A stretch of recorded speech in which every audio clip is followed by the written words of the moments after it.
friends! We are so excited to share this episode with you. We have lots of surprises, plenty of big changes, and we may or may not have found a water source closer to our property. I don't know. I guess you'll have to watch until the end to find out. And that goes in there, suck out of there. Then we gotta prime our pump. And why do you do that? With water? You have to have water in there, otherwise it won't have any way to suck the water from down here. Otherwise it'll just be sucking air. So you need the water in there to create suction. It's like spraying all of them. Next time I'll get a fitting and put it on the end of that, and we'll pump it in through the bottom so we don't have to hold it. Okay. Ah! It's coming out! You got it? You good? It's so strong. Yeah, it's supposed to pump 42 gallons a minute.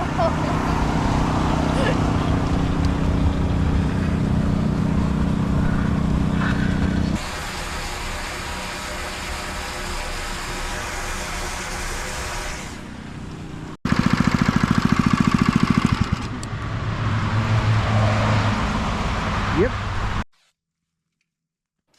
Per your requests, Steve spray painted our water tanks black to prevent algae buildup. We've been meaning to get around to this for a while, so thank you very much for reminding us. All right, one coat down. We'll let it dry and then we'll do another coat. I know a lot of you have been waiting patiently for news on the railroad issue. Honestly, Steve and I hadn't heard a thing until today. We were out grocery shopping when all of a sudden the phone rang. Especially as they pertain to conflict with the Alaska Railroad. It's something that we deal with a ton here in South Anchorage, but he's been working with folks in Whittier, in the Mat-Su Borough, like yourself, for years and years, both in the private sector and as a representative. He would love to learn more about the situation, and frankly, he would love to come out and see, especially the blocked easement that we both got to see a little bit of in your video. Yeah, that'd be awesome. We'd love to speak with him or have him come out too. That'd be fine as well. Well, gosh, I sure appreciate your time, Steve. No, we appreciate you guys. So much. Thank you for fighting for us. This is 100% what we're here for. And we feel real passionate about it. Awesome. Gosh, thank you so much. No, thank you. Thank you so much. Oh, gosh, it's my pleasure, really. Awesome. All right, We'll talk to you soon. Yep, sounds great. Talk to you later. All right. Bye. Bye. We are so excited to hear back from Representative Kopp. Honestly, of all the other elected officials that we've reached out to, it often feels like we're being ignored or not taken seriously. So it's such a breath of fresh air to finally be heard, and the fact that he's willing to come out here himself to see the situation in person really speaks volumes of his character.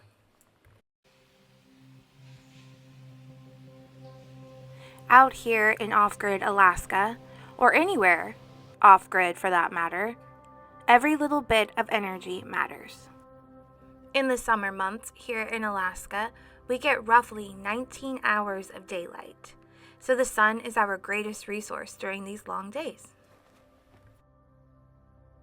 Steve and we get a lot of emails from solar companies wanting to do collaborations. But honestly, they're all big overseas corporations and they have no clue what it's like to live off-grid. They're so far removed from reality, it might as well be talking to a robot.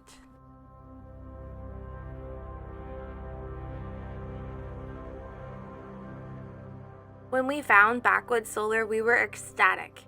They are America's oldest renewable energy retailer, as well as they are a husband and wife team who started their business in the 70s while living off-grid themselves. Steve and I usually don't put ads in our videos, but Backwoods Solar is so different. They've lived the off-grid lifestyle themselves, so they truly understand the challenges and the rewards. Everybody at Backwoods Solar, they're caring, personable, and they've gone above and beyond for us. I'll be sure to put their contact information in the description below.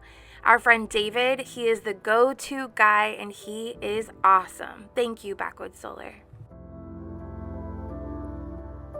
If you've been following us for a while, you know our reality out here, how we run things off of generator and that we have to haul heavy fuel cans over the railroad tracks by hand. When Backwoods Solar sent us this Anchor Solex F2600, we were just over the moon. Out here, it's such a lifesaver. We won't have to haul in as much fuel, we can get free energy straight from the sun, and even in the winter months when there's barely any sun, we can charge the Anchor Solex to 100% off the generator in just 2 hours. That cuts down on fuel so much compared to what we have been using. It's really helping us avoid backbreaking work and makes living off-grid so much easier. Thank you so much, Backwoods Solar. You're amazing.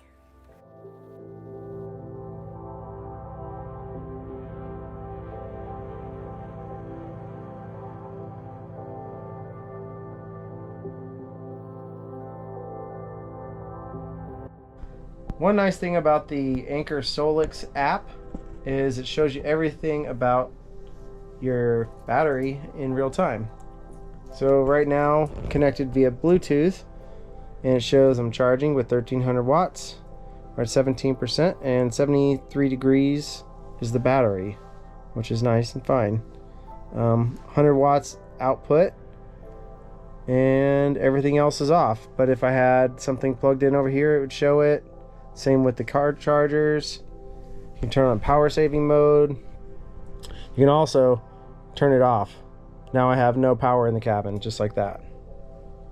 If I want power again, just turn it back on. Boom, I got power. That's so nice. You can also set it on a timer. You want it to turn off in 2 hours, just click that and it'll end in 2 hours. It's kind of cool. Wow. No more having to run out in my underwear in the middle of the night and fill up the generator. It's pretty nice. And in the winter when it's cold? In the winter when it's cold, we'll have to have the power bank inside, but it'll be really nice to have where I don't have to go outside at -20 and fill up the generator. Believe it, we're finally running off of free power straight from the sun. And Backwoods Solar, of course.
This is fireweed.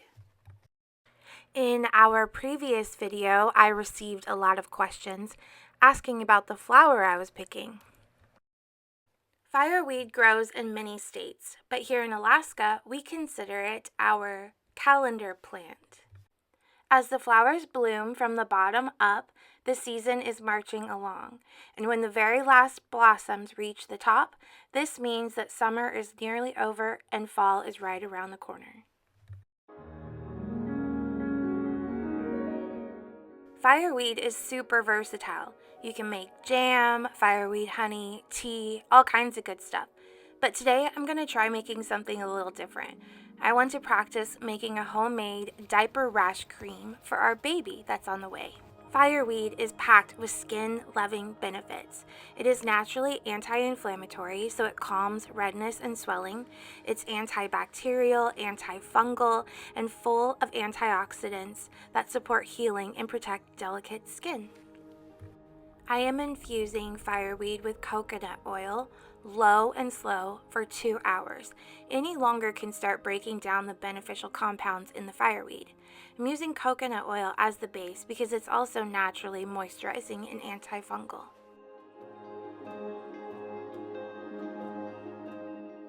I strain the fireweed from the coconut oil in a cheesecloth, and then I will set the infused coconut oil to the side while I work on my tallow. I like to get my grass-fed beef fat from the butcher already ground up. I find this is easier for the rendering process, but to each their own. I prefer to do a dry render in my Instapot, which means I'm not adding any water. I don't like using water because if there's any moisture left in the tallow, it could spoil the whole batch really quickly. Once the tallow has solidified in the freezer, I separate the impurities. I scrape away any remaining bits of tissue or discoloration. This is also known as collagen, which could be used in soups for stocks. I will repeat this rendering process about 3 or 4 times until the beef smell is completely rendered out and I am left with just pure, perfect white chunks of beef tallow.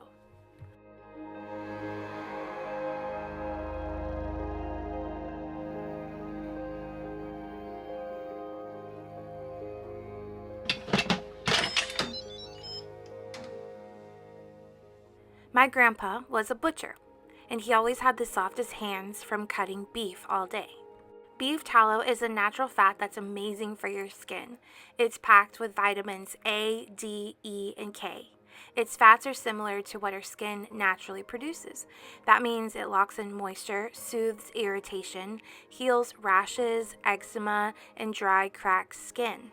Once I finished the rendering process, I mixed my fireweed-infused coconut oil with the beef tallow and whipped them together. The result is a creamy, nourishing blend that's perfect for moisturizing. As you can tell, a little bit goes a long way. A dab'll do ya. When jarring, I want to get rid of all these air pockets, so just a simple tap on the counter helps pack it in real tight.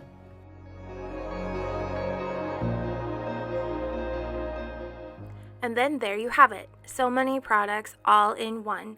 Diaper rash cream, face wash, face moisturizer, skin lotion, all packed into one single bottle.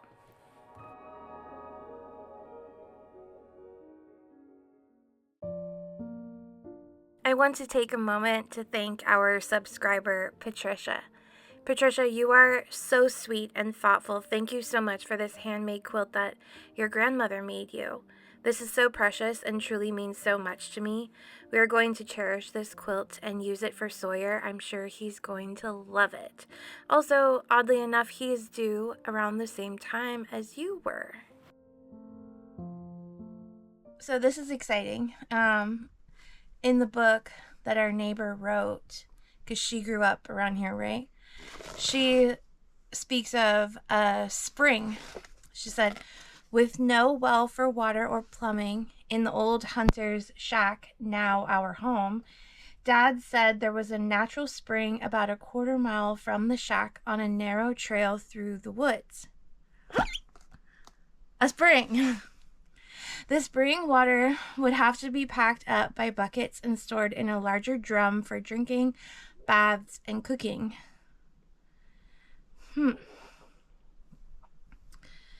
We kids drank the water mixed with powdered milk. Ugh. But, I mean, this is really interesting. Okay, the spring was south of the cabin through the thick forest with somewhat of an overgrown, narrow trail. I I think I'm gonna call her and ask her if we could find her spring. Mm-hmm. And if it's still there, if like we could develop it.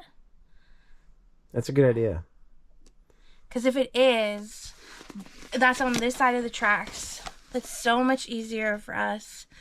We wouldn't have to haul over the tracks anymore. It would benefit her. It would benefit us. Yeah, maybe that'll work out.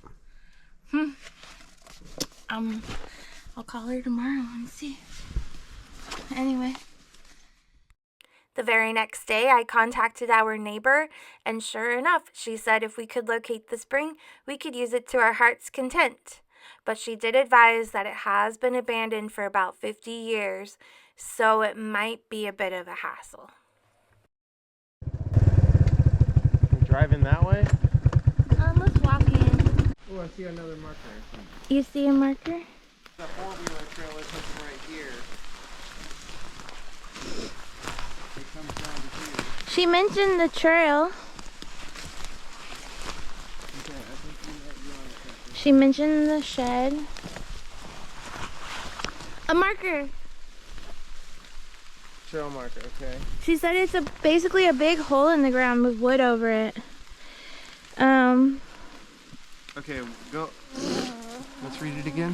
When you get to the shed, go to the trail behind it and head towards the tracks. The spring is over the bank, just catty corner to the shed and up the trail a bit. I used to have it marked with a ribbon. It barely has a trail going down to it, so now it's brushed over. So I think this way. Right? Yeah, I think so. Yeah, look at how overgrown that trail is. There's stuff over there. Yeah, there's a bunch of old cars and stuff over there. Ooh, the speeders are out today. They aren't so bad at our place. They're really bad over here.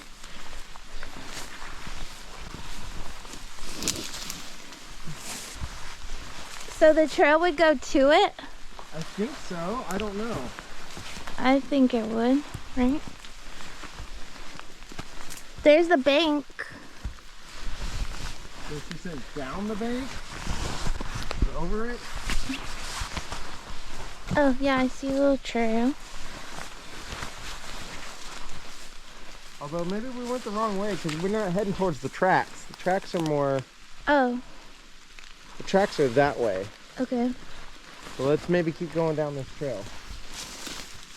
What did she say about a bank? Here's a big hole in the ground. Oh. Yeah, that looks dug out, doesn't it? Yeah. Yeah, this looks like a big dugout hole to me. And this is where the water is supposed to be? I don't know. Why else would it be dug out? I don't know. Let me look. I don't know. Looks like they dug it out at one point, but I don't know if there was any water in it. There's like old wood cribbing and stuff. Ow! Get out of my face. What is it? Here, I'm gonna throw it. It's on.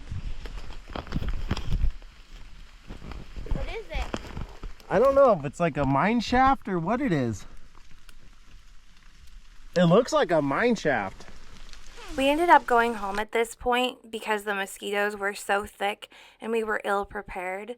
I ended up calling our neighbor again and I mentioned this mine shaft and she said that was actually her family's root cellar and that we were very close to the water source. Apparently the water source was right below the root cellar, so now we had a more direct location and came back more prepared.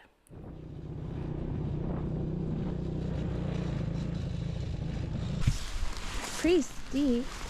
Yeah, it's real steep. I don't know. You want me to just go down there and check it out real quick? I don't want you to slip and fall. It is pretty steep. But I want to see it. Looks like this is the way animals or something go. Something's been on this little path. Okay. Well, here. But be careful. Okay, I'll go down there and check it out.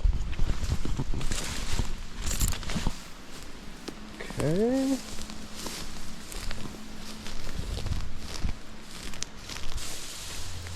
Oh, I see water. It's really marshy down here. I gotta figure out where it's coming out. This kind of seems like a trail here. Yeah, here's the root cellar. Let's keep going down this.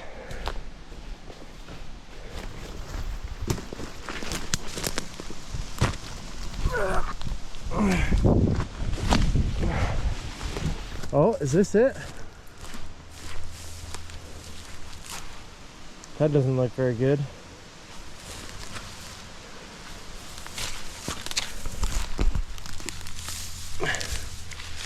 That's a piece of lumber.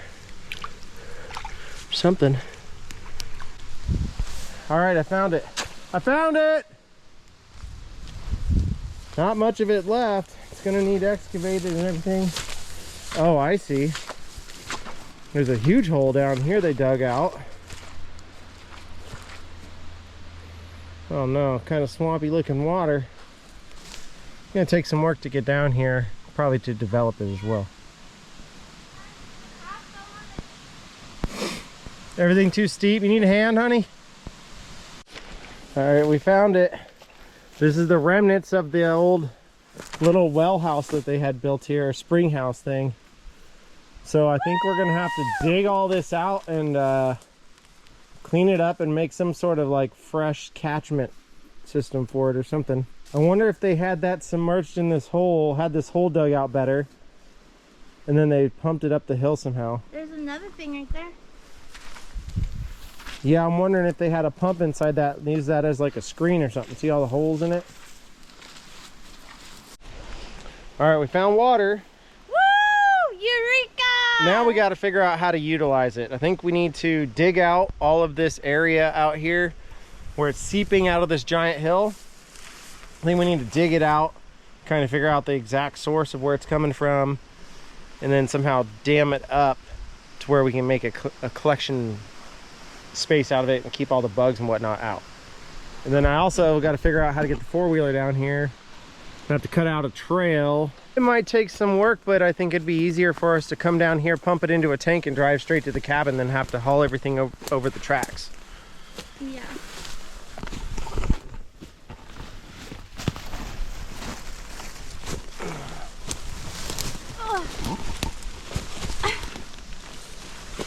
Yeah. My tummy's getting bigger. I can't function like I used to. We're all loaded up, ready to go.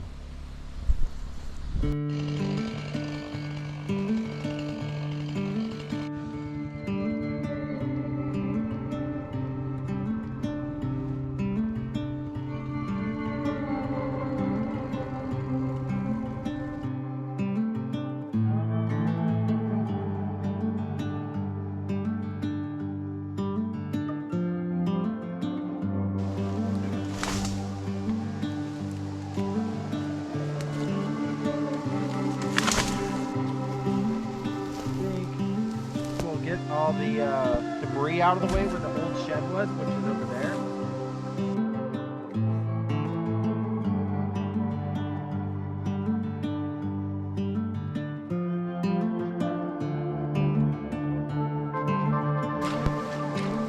Yeah, it seems like there's like a kind of a box made.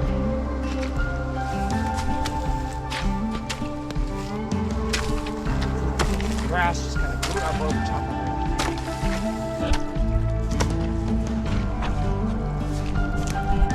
So I think after tearing this out, it looks like it dammed up this side and then kind of built walls on the sides, and I think there's a bottom to it as well. But, you know, it's been 50 years since they've used it, and I think all the sediment from the hills come down, filled it in with dirt, and then grass has grown in. So we're just digging it out and figuring it out. We'll probably have to rebuild everything, but I think it might be a good source for us. Yes, definitely.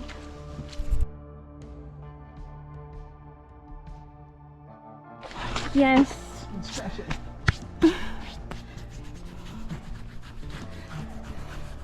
I think we might have to go get more dope. Yeah, I didn't spray bug spray on your spray on your jacket when you were wearing it. It's too hot. Look, she said that's the spring. Boy, it's grown up down there. Dad said he thought maybe he drove a barrel down into the ground around the spring. I think that's what this is. Uh-huh.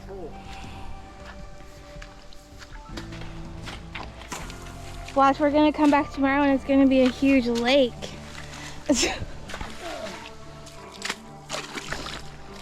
Woo! Look at that flow.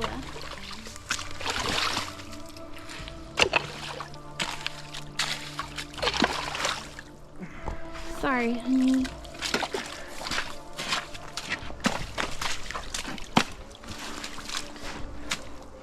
Just want to get it cleaned out some.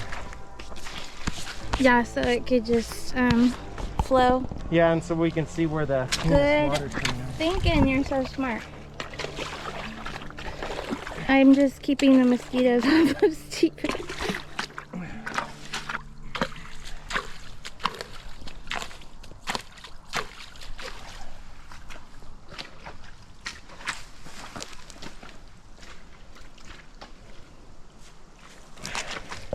Good job, honey. They're kind of clear up and drain out. Now it's nice and clear, so you can see it's definitely coming from over here somewhere. But look how much clear that water is. Yeah, I think it's definitely coming out right there. So I think what we need to do is excavate this whole area right here. And then we'll figure out exactly where it's coming out. And then we'll build a big dam with a piece of plastic and then funnel it into a piece of hose out of there. Put gravel over the top of it, filter it through gravel, and then some plastic and then more dirt on top. Seal it up. Okay. And then it'll funnel it down into a piece of tubing. Cool. And then we have that extra 165 gallon tank at the house, so we might be able to stash it downhill of there and have it gravity feed into that tank. Awesome. Let me see. And then we could just come and fill up from Yeah, then we can just the tank. yeah, Awesome. fill up from the tank.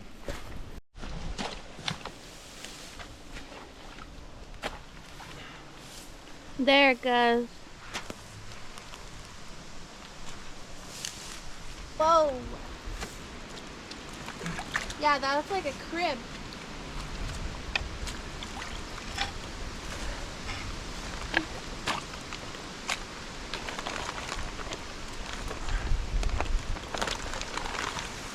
Nice. Well, we made some good progress for today, but I think it's about time to head home and get something cold to drink and something hot for our bellies. I'm getting hungry. But it's pretty cool to know this is like, what, maybe a mile from the house? Not even. Hopefully we can make this work. Saves carrying water. There you go, saves my back. Let's go have some dinner. Yeah, let's go have some dinner.